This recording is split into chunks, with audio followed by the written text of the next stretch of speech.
ফিরে এলাম বিরতির পর আলোচনা এবং সেই আলোচনার জায়গা থেকে আমরা আবারও আসবো শিলিগুড়ি পুর কর্পোরেশন ধরে রাখার যে চ্যালেঞ্জ রয়েছেন অশোক ভট্টাচার্য এবং একের পর এক রাজ্যের বিভিন্ন প্রান্তে পঞ্চায়েত সমিতি, গ্রাম পঞ্চায়েত, জেলা পরিষদ, পুরসভা, পুর নিগম শাসক দলের কবজায় চলে যাচ্ছে। সেখানে দাঁড়িয়ে কতটা সম্ভব সেখান থেকে আলোচনায় শতরূপ জানতে চাওয়ার এটাই বাস্তব পরিস্থিতি যেটা, সেই প্রেক্ষিতে দাঁড়িয়ে নীতি, মতাদর্শ, ক্ষমতা, হুমকি সব কিছুকে বাদ দিয়ে যে পরিস্থিতিতে গোটা রাজ্যে বিভিন্ন জায়গায় বহু প্রবীণ নেতারা শাসক দলে সামিল হচ্ছেন, সেখানে দাঁড়িয়ে শিলিগুড়ি অশোক ভট্টাচার্যের আজকের এই চ্যালেঞ্জ কতটা বাস্তব সময় সম্ভব, কতটা? দেখুন, বহু ক্ষেত্রে এইভাবে দলত্যাগ, আমি এখানে বসে যাই বলি না কেন, এটা আমাকে মানতেই হবে যে কোনো একটা জায়গাতে কমিউনিস্ট পার্টির পক্ষ থেকে কমিউনিস্ট পরিচয় দিয়ে যদি কেউ গিয়ে মানুষের কাছে ভোট চায়, আর তারপরে ভোটে জেতার পরে সে ভয়ের কাছে হোক, লোভের কাছে হোক, প্রলোভনের কাছে হোক, যার কাছেই হোক, যদি হেরে যায়, তার ব্যর্থতা, তার বিচ্যুতিতে বটেই। কিন্তু এখানে যে আমাদেরও কোথাও একটা ঘাটতি আছে, এই নিয়ে এটা আমার মানতে কোনো দ্বিধা নেই, আমার কোনো সংশয় নেই, আমি 100 বার সেটা মানি। তাকে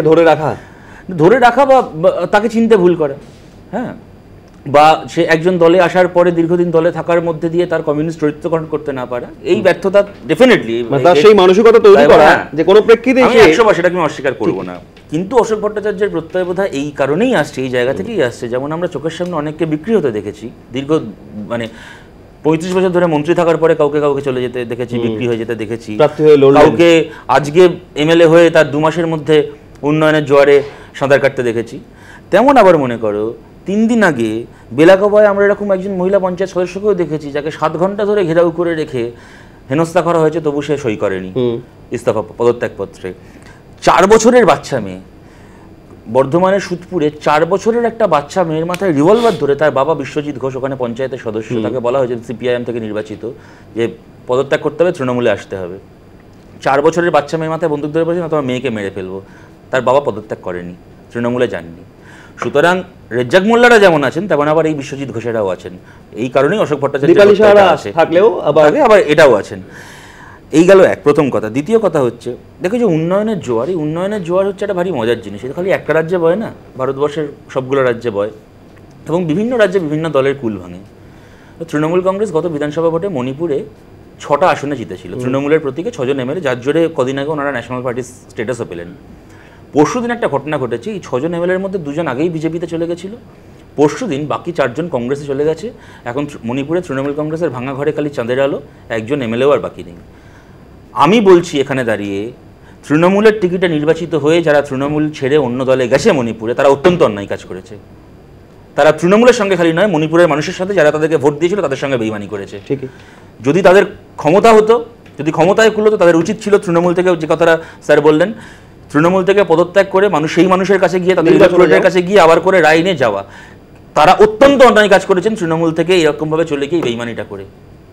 এবার আমি জানতে চাই, আপনি পশ্চিমবাংলা ছেড়ে দিন, মণিপুরে এই যে ঘটনাটা ঘটেছে, এই নিয়ে মমতা বন্দ্যোপাধ্যায়, শুভেন্দু অধিকারী, এই যে ওনাদের যে দখল ব্রিগেডের নেতৃত্ব, এই শুভেন্দু অধিকারী, কোথাও মুকুল রায়, অভিষেক বন্দ্যোপাধ্যায়, এনাদের মন্তব্য কি মণিপুর নিয়ে? আমি মুর্শিদাবাদ বুঝলাম, বেলডাঙ্গা বুঝলাম, আমি গাজল বুঝলাম, সব বুঝলাম, মণিপুর নিয়ে ওনাদের মতামতটা বলুন।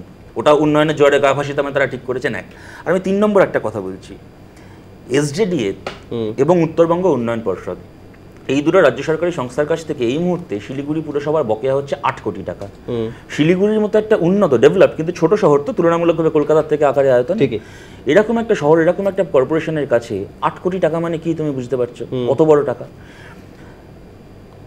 এই যে উন্নয়নের জন্য এরা চলে যাচ্ছেন, তো যারা চলে গেছেন বিভিন্ন জায়গায়, আচ্ছা আমি ধরে নিচ্ছি এরা সত্যি উন্নয়নের জন্যই গেছেন, এদের কোনো লোভের ব্যাপার নেই, কোনো ভয়ের ব্যাপার নেই, শুধুমাত্র এরা উন্নয়ন করার জন্য গেছেন। এবার আমি জানতে চাই, এই সরকার কেমন সরকার, এই গণতন্ত্র কেমন গণতন্ত্র, যেখানে উন্নয়ন করতে গেলে বিরোধী দল থেকে নির্বাচিত হয়েও, মানুষের ভোটে নির্বাচিত হয়েও উন্নয়ন করতে গেলে আপনাকে একমাত্র সরকারি দলের নাম লেখাতে হবে, তবেই আপনি উন্নয়ন করতে পারবেন, না হলে পারবেন না। কেন না মনে করুন না, খালি অশোক ভট্টাচার্য অভিযোগ কেন করছেন তা কেন বলবেন? ধরুন যারা দলত্যাগ করছেন, এই যে দীপালি বিশ্বাস, কি মনে করো, যারাই করছেন এরকম, এই মনে করো মানুষ ভূঁইয়া বলো বা যারাই করুক না কেন, ওই একজন যিনি বিষ্ণুপুরের না কোথাকার এমএলএ করলেন, তারা তো প্রত্যেকে বলছেন যেমন উন্নয়ন করতে অসুবিধা কি, এই যে মনে করো বহরমপুর পুরসভা, রেজিনগরের যে এমএলএ এর আগে করেছিল, সবাই তো বলছে যে আমরা উন্নয়ন করার জন্য যাচ্ছি। এবার উন্নয়ন, তারা যে দল থেকে মানুষ তাদেরকে নির্বাচিত করেছিল, সেই দলে থেকে উন্নয়ন করা যাচ্ছে না, উন্নয়ন করার জন্য সরকারি দলে সবাইকে যেতে হচ্ছে কেন? এটা কেমন গণতন্ত্র? এই কারণে বলছি, আমাদের পশ্চিমবাংলার মানুষের মনে আছে, আজ থেকে কয়েক বছর আগে এখানে একজন মুখ্যমন্ত্রী ছিলেন বুদ্ধদেব ভট্টাচার্য, সেই সময় সুব্রত মুখার্জি কলকাতা কর্পোরেশনের মেয়র ছিলেন সুব্রত মুখার্জি একাধিকবার, এবং অনেকে বলেন যে সুব্রত মুখার্জি নাকি কলকাতার মেয়র হিসেবে ভালো কাজ করেছিলেন। সুব্রত মুখার্জিকে একাধিকবার আমরা কলকাতার মানুষ, বাংলার মানুষ একথা সে সময় বলতে শুনেছি যে কলকাতার মেয়র হিসেবে কলকাতা পুরসভা চালাতে আমি বুদ্ধদেব ভট্টাচার্য সরকারের কাছ থেকে যা সাহায্য পেয়েছি তা প্রশ্নাতীত। আমার কোথাও কোনো অসুবিধা হয়নি, রাজ্য সরকার আমাকে যা সাহায্য করেছে, এই সাহায্য না করলে আমি কলকাতা পুরসভা এইভাবে চালাতে পারতাম না।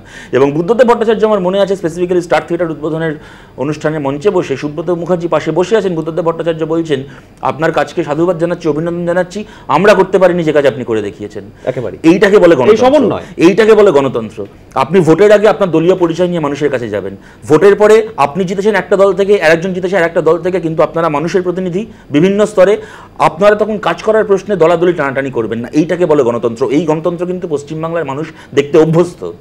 সেইটার সাথে আজকে আমরা যেটাকে দেখছি, এইটাকে পশ্চিমবাংলার মানুষ দেখো, অনেক মানুষ অনেক কারণে এখানে আমাদেরকে পছন্দ করেন, বহু মানুষ পশ্চিমবাংলায় আমাদেরকে পছন্দ করেন না, সমর্থন করেন না।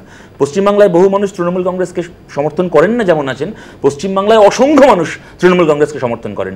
কিন্তু আমি সমর্থন করা কি না করা নির্বিশেষে বলছি, আমার বিশ্বাস এটা যে দলেরই সমর্থক হোক না কেন, পশ্চিমবাংলার একজন সাধারণ মানুষও জনপ্রতিনিধি হাটে বাজারে গরু ছাগলের মতো বিক্রি হবে, এই কালচারকে পশ্চিমবঙ্গবাসী হিসেবে এটাকে পছন্দ করছেন না। বিমলবাবু, শতরূপ যে কথা বললেন, দীর্ঘক্ষণ ধরেই বললেন, সেই জায়গা থেকে দাঁড়িয়ে মানুষ যাদের ভোট দিয়ে নির্বাচিত করেছেন, তৃণমূলের যেভাবে চারিদিকে রাজ্যের বিভিন্ন প্রান্তে এক এক করে নাম শুরু করলে হয়তো এই আলোচনাই শেষ হয়ে যাবে, যেভাবে তৃণমূলের দখলে চলে এলো পঞ্চায়েত সমিতি, গ্রাম পঞ্চায়েত, বিভিন্ন কমিটি, জেলা পরিষদের সদস্যরা এলেন, পুরসভা, কর্পোরেশন, সেখানে দাঁড়িয়ে এই জায়গায় আদতে আগামী নির্বাচনের কথা মাথায় রেখেই তো অনেকে দলবদল করছেন এবং নিশ্চিত এটা করছেন, মানুষের সমর্থনটা কি সঙ্গে আসছে?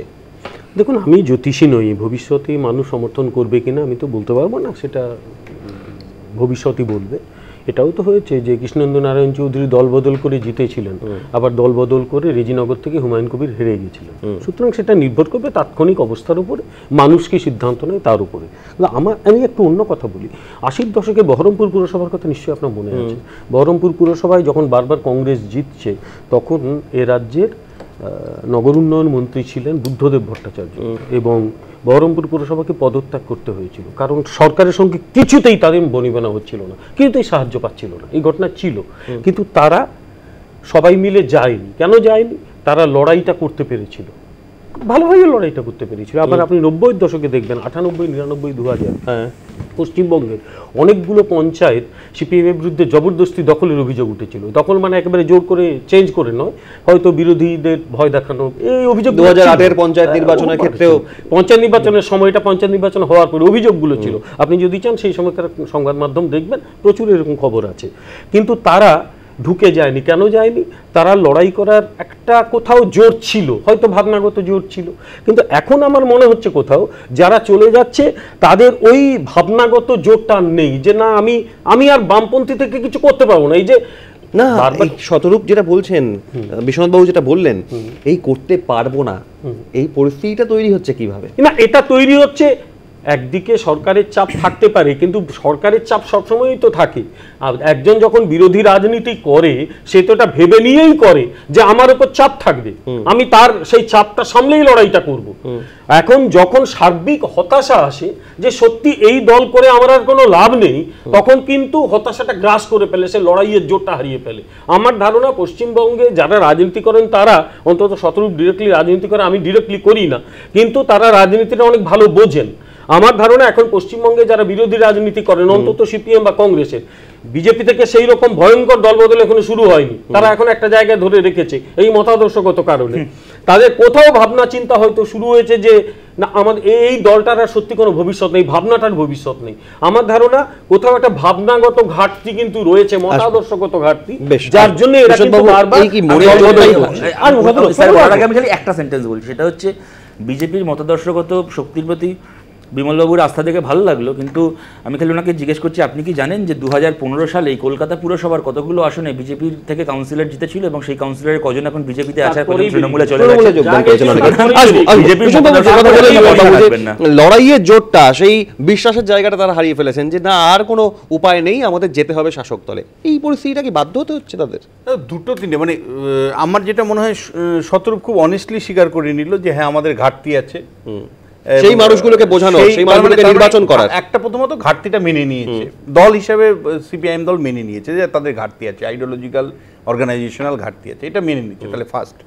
দ্বিতীয় যেটা সেটা হলো যে এটাও ঠিক যে কিছু সংখ্যক মানুষের মধ্যে এখন দেখো মানে ভোগবাদী সমাজে পাওয়ার রাজনীতি আছে, ফলে আমি শাসক দলে থাকলে যে নিরাপত্তা পাবো, যে সুযোগ সুবিধে পাবো, যে মানে সামগ্রিকভাবে আমার যে মানে বিপুল খরচা হয়েছিল নির্বাচনে সেটাকে তোলার প্রশ্নটা থাকে অনেক সময়, ফলে সব মিলে এগুলো ফ্যাক্ট। আমি তোমায় বলছি একটা কাউন্সিলর নির্বাচনে কয়েক কোটি টাকা খরচা হয় এখন। বিশালবাবু সেই প্রার্থী লড়েন যখন, তখন ভাবেন আমি জিতবো, আমি শাসক দলের একেবারে মানে ফলে সেখানে শাসক দলের এই যে বিপুল পরিমাণে ইলেকশনে খরচা করে এরা, তা এইটা ব্যক্তিগত স্তরে খরচা, সেই টাকা তোলার প্রশ্নটা থাকে, ফলে শাসক দলে থাকা অনেক নিরাপদ, পুলিশ প্রশাসন সব সাহায্য পাওয়া যায় না। কিন্তু আমি যে প্রশ্নটা ইম্পর্টেন্ট প্রশ্ন, এইটা কথা ঠিক নয় স্যার। স্যার আমি দুবার ইলেকশনে লড়েছি, আমার 1 টাকা কোনোদিন খরচা হয়নি, এইটা আমাদের দলের ক্ষেত্রে ঠিক না। সিদ্ধান্ত, চিন্তা ভাবনা, কোন পরিস্থিতির প্রেক্ষিতে তারা আসতে হচ্ছে, যেমন একই সঙ্গে এই আশার আটকানোর কি আদৌ কোনো উপায় আছে, সেটা যেমন আলোচনায় যাব। কংগ্রেস তো সুপ্রিম কোর্টে গিয়েছে, আলোচনায় আসবে সে বিষয়, একই সঙ্গে আসবে পাহাড় নিয়ে আলোচনা। একটা বিরতির পর সঙ্গে থাকুন।